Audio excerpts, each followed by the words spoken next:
Hello and welcome to the notes culture. हमने अपनी पिछली क्लासेस में जो इंटीग्रेटेड पेस्ट मैनेजमेंट था उसके क्या एम्स हैं, ऑब्जेक्टिव्स हैं, क्या डेफिनेशन एफएओ ने दिया है और क्या डिफरेंट डिफरेंट कंपोनेंट्स जो थे वो हमने देखे। जैसे कि कंपोनेंट्स में क्या था, हमने देखा था मॉनिटरिंग था, natural control, physical control, chemical control, mechanical control, bio control and then at last हम जाते हैं केमिकल कंट्रोल या use of synthetic chemical pesticides के लिए।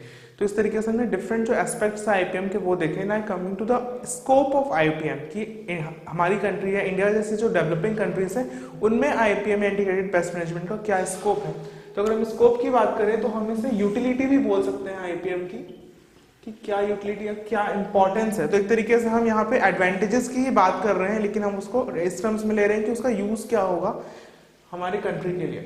तो हम स्कोप में देखते हैं, पहला है इनहेंसेस नेचुरल इकोनॉमी। तो आईपीएम जो हम देख रहे थे, डिफरेंट प्रैक्टिसेस जो थे आईपीएम के अंदर, अगर हम उसका यूज करते हैं तो ये हमारी इकोनॉमी को एनहेंस करता है या बढ़ाता है। किस तरीके से? क्योंकि आईपीएम का जो प्रैक्टिस है वो बहुत ज्यादा एफिशिएंट है, इसकी एफिशिएंसी ज्यादा है। हम जो डिफरेंट मेथड्स यूज करते हैं, इसमें हम लास्ट में केमिकल कंट्रोल की बात करते हैं, तो जब हम डिफरेंट डिफरेंट मेथड्स का यूज करते हैं तो वो बहुत ज्यादा एफिशिएंट हो जाता है, या जो पेस्ट मैनेजमेंट है उसकी एफिशिएंसी इंक्रीज हो जाती है। साथ ही क्योंकि हम डिफरेंट मेथड्स यूज कर रहे हैं अदर देन केमिकल, तो ये बहुत ही ज्यादा सेफ और रिलायबल है। इस तरीके से इकोनॉमी में हेल्प करता है।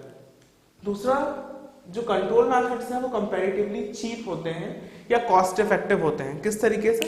कि हम जो डिफरेंट मेथड्स ले रहे हैं वहाँ कोई भी बहुत ज्यादा एडिशनल इनपुट देने की जरूरत नहीं पड़ रही है, या बहुत ज्यादा हमको फाइनेंशियल एक्सपेंडिचर नहीं करना पड़ रहा है।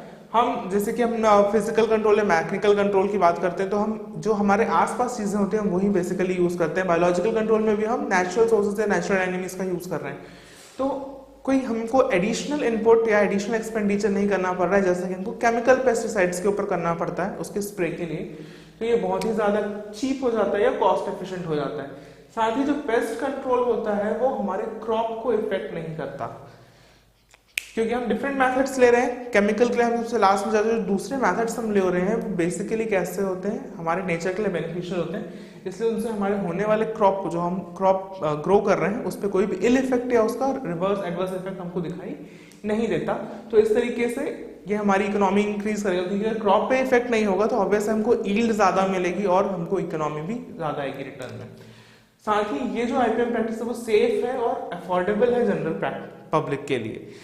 तो अगर हम इंडिया जैसे डेवलपिंग कंट्री की बात कर रहे हैं तो यहाँ पे जैसे लोगों का हम देखते हैं इकोनॉमिकली वो बहुत ज्यादा अगर रिच नहीं है फार्मर्स हमारे, तो भी उनके लिए ये अफोर्डेबल है और डिफरेंट प्रैक्टिसेस जो है उनका यूज करके वो बहुत ही कम बजट में अच्छा प्रोडक्शन ले सकते हैं। साथ ही उनके लिए बहुत ज्यादा सेफ होगा। Now coming to the its benefits to the environment. जो आईपीएम है वो एनवायरनमेंट को किस तरीके से बेनिफिट कर सकता है, तो अगर हम देखें तो हम डिफरेंट मेथड्स ले रहे हैं वो बहुत ही ज्यादा इको फ्रेंडली है, या फिर हम ये बोल सकते हैं जो इकोलॉजिकल बैलेंस उसको मेंटेन करेंगे।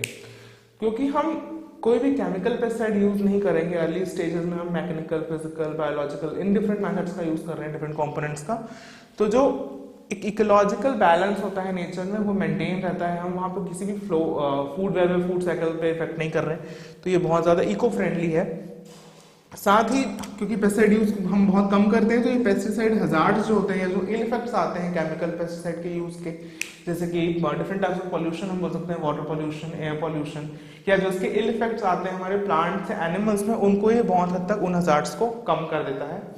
साथ ही क्योंकि हम पेस्टिसाइड यूज नहीं कर रहे हैं, हमारी सॉइल की फर्टिलिटी भी जो है वो बहुत टाइम तक बने रहती है। तो क्योंकि यहाँ पे सॉइल की फर्टिलिटी जो है वो केमिकल पेस्टिसाइड से डिग्रेड होती चली जाती है, अगर हम वो यूज नहीं करेंगे तो उसकी फर्टिलिटी एक लंबे समय तक बनी रहेगी और हमको बार बार उसको फर्टिलाइजर एनहेंस करने की जरूरत नहीं पड़ेगी।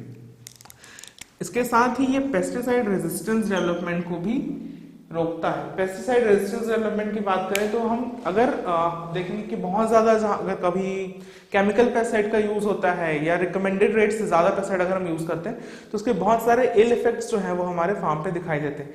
किस किस तरीके के इल इफेक्ट्स होते हैं? सेकेंडरी पेस्ट का आउटब्रेक हो सकता है, मतलब जो मेजर पेस्ट नहीं था, जो माइनर पेस्ट था आपका, वो मेजर पेस्ट में कन्वर्ट हो जाए।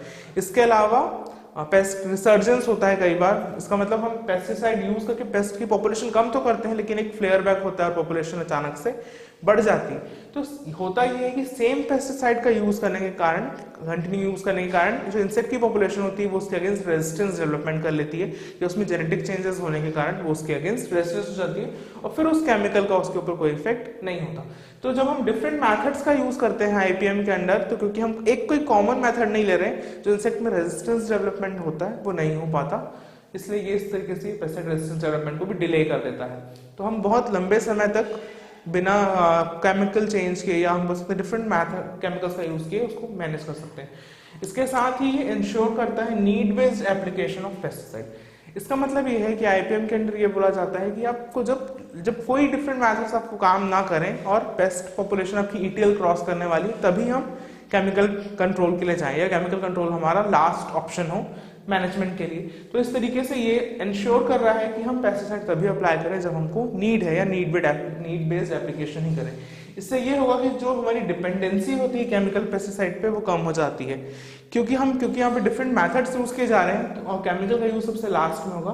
तो हमारी जो डिपेंडेंसी थी पेस्ट पॉपुलेशन को मैनेज करने के लिए केमिकल्स के ऊपर, वो बहुत हद तक रिड्यूस हो जाती है या कम हो जाती है। साथ ही इससे एक इफेक्ट और होता है, जो पेस्टिसाइड रेसिड्यू होते हैं उसके हजार्ड्स भी कम हो जाते हैं।